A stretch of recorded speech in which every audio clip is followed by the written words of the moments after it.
All right, let's just dive right into this care blueprint. Today, we're talking about a fish that is frankly the absolute pinnacle of freshwater aquariums, the discus. I mean, they don't call them the king of the aquarium for nothing, right?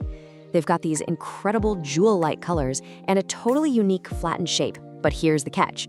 With all that beauty comes a notoriously strict set of rules. In this explainer, we're taking a strict, welfare-first approach. We're going to see if you've got what it takes to not just keep these stunning animals alive, but to build a pristine environment where they can genuinely thrive. Now, before we even start building their world, you really have to ask yourself a tough question. Are you truly prepared for the uncompromising dedication these guys demand?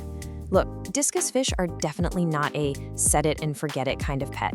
They are highly intelligent, wildly sensitive to their environment, and they need a level of husbandry that goes way, way beyond your standard community tank. Yes, it's immensely rewarding, but make no mistake, it's a massive commitment of your time, energy, and resources.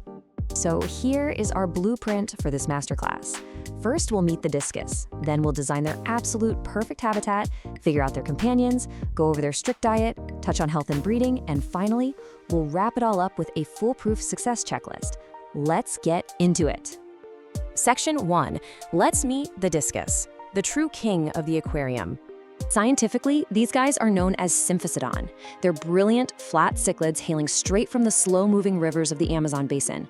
And listen to this, with optimal, welfare-focused care, they can live up to 15 years in captivity and grow up to 9 inches long. That is huge. Bringing them home isn't just picking up a new hobby. You're signing up for a decade-and-a-half commitment to a pretty sizable animal that's going to become a major part of your daily routine. And getting a handle on their psychology is just as crucial as their physical needs. Discs are actually really smart and they're incredibly peaceful, but they're also super shy. Because they get easily intimidated and their first instinct is to go hide in the plants or a cave when they're stressed, keeping them in a group is totally non-negotiable for their welfare. They absolutely rely on the social structure of a school to feel safe and secure. Moving on to Section 2, creating that perfect, stable aquatic habitat. Okay, so discus are incredibly sensitive to water fluctuations, and honestly, this is where a lot of keepers mess up right out of the gate. Look at these numbers. They need unusually warm water. We're talking between 82 and 88 degrees Fahrenheit. They also need slightly acidic water, so a pH of 6.0 to 7.0, and very soft water, about 2 to 8 DGH. You really can't compromise on these parameters. They are the literal foundation of your fish's health. Now, when we talk about tank size, a welfare-first approach means giving them plenty of real estate. While the absolute bare minimum baseline is 60 gallons, if you actually want a proper schooling group of 6 to establish territories and truly thrive without stressing each other out, your goal really needs to be a 75 to 100-gallon setup, or honestly, even bigger if you can swing it. And keeping a tank that big stable takes some serious diligence.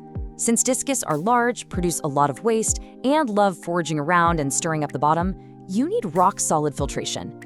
In bigger tanks, you'll want submersible power heads too, just to keep the oxygen flowing with a nice, gentle current. But here is the real secret weapon. You have to commit to 10 to 25% weekly water changes. Pristine water is hands down your absolute best defense against disease. Section 3. Let's talk about their social needs and picking the right tank mates. Since discus need a group of their own kind, you're probably wondering about adding other species, right? Well, choosing the wrong roommates can literally be a disaster. You absolutely have to avoid fast or aggressive eaters like Oscars or African cichlids. They'll just outcompete your shy discus for food and cause immense stress. Oh, and no cool water fish like goldfish either. They won't survive a day in that 82 to 88 degree water. Stick to strictly non-aggressive warm water fish. So who actually makes the cut? Your best bets are species that love those exact same warm, soft conditions. Gorgeous schooling fish like cardinal, neon, and glow light tetras are absolutely perfect. Hatchet fish are great too. And for the lower levels of your tank, stir-by cory catfish, plecos, and clown loaches are amazing choices because they'll peacefully clean up down below without stealing the mid-water food your discus desperately rely on. All right, Section 4, diet, daily care, and feeding for maximum color. Here's a really fascinating thing about their anatomy. Because of that extremely flat body shape we talked about, they physically can't gorge themselves on massive meals all at once like a rounder cichlid would. So for their digestive welfare, you have to feed them small amounts multiple times a day. If you just dump in one huge meal, you're gonna cause health issues and completely wreck that pristine water quality you've worked so hard for. Out in the wild, discus are hunting aquatic insects, invertebrates, and plankton. To mimic that at home, start with a really high-quality cichlid-based food, but then supplement it heavily with protein-rich live, frozen, or freeze-dried treats. And here is a massive pro tip for you. If you want those crazy, vibrant colors to pop, feed them pigment-enhancing shrimp eggs. It naturally brings out their most spectacular reds, blues, and greens without relying on any weird artificial hormone. Section 5. Keeping them healthy and touching on responsible breeding.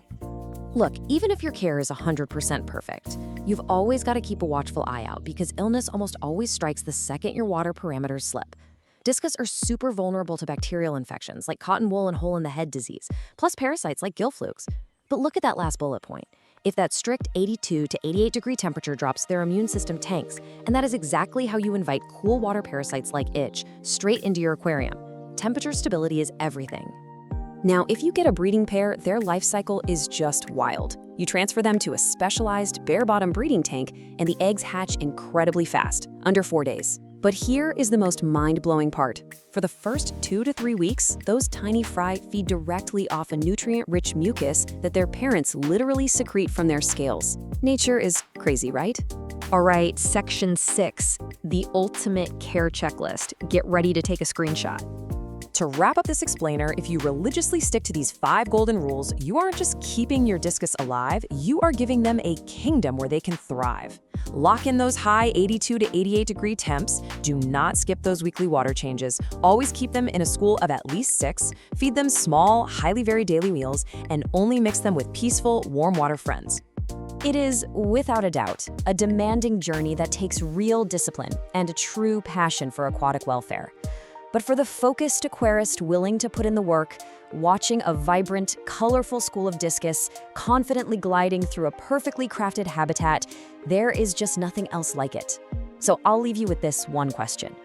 Are you prepared to build a kingdom worthy of the king?